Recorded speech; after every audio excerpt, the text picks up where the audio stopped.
Sur la place du cinquantenaire à Bamako, les manifestants ont brandi des pancartes « Non à la CEDEAO »,« Vive l'AES » ainsi que des drapeaux du Mali, du Burkina Faso et du Niger.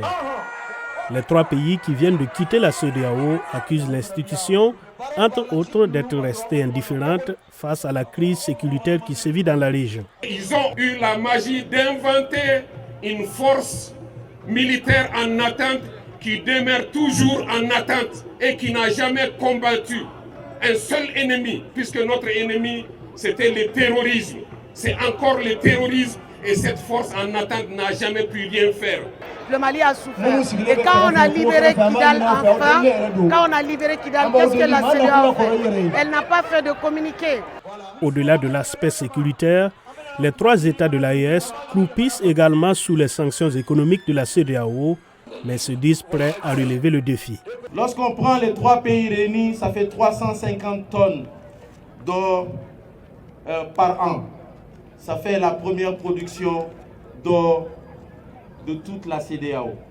Lorsqu'on prend ces trois pays, ça fait 311 100 tonnes d'uranium. Ça fait la première production d'uranium de toute la CEDEAO.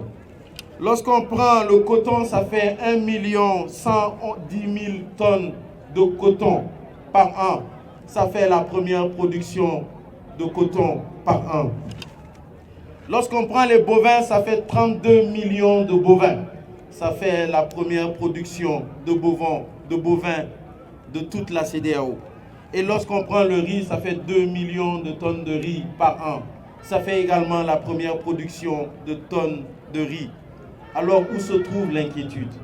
Organisée par le ministère de la Jeunesse et des Sports, en charge de l'éducation civique et de la construction citoyenne, ces manifestations se déroulent simultanément dans plusieurs localités du pays.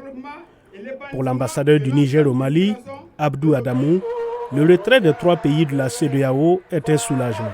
Le Burkina Faso, le Mali et le Niger retrouvent leur liberté sur le plan politique, diplomatique, économique, dans la perspective de consolider et préserver cet acquis historique. Ce retrait marque ainsi le point de rupture des relations entre ces trois pays et la CEDEAO, dont ils sont membres depuis 1975, date de sa fondation.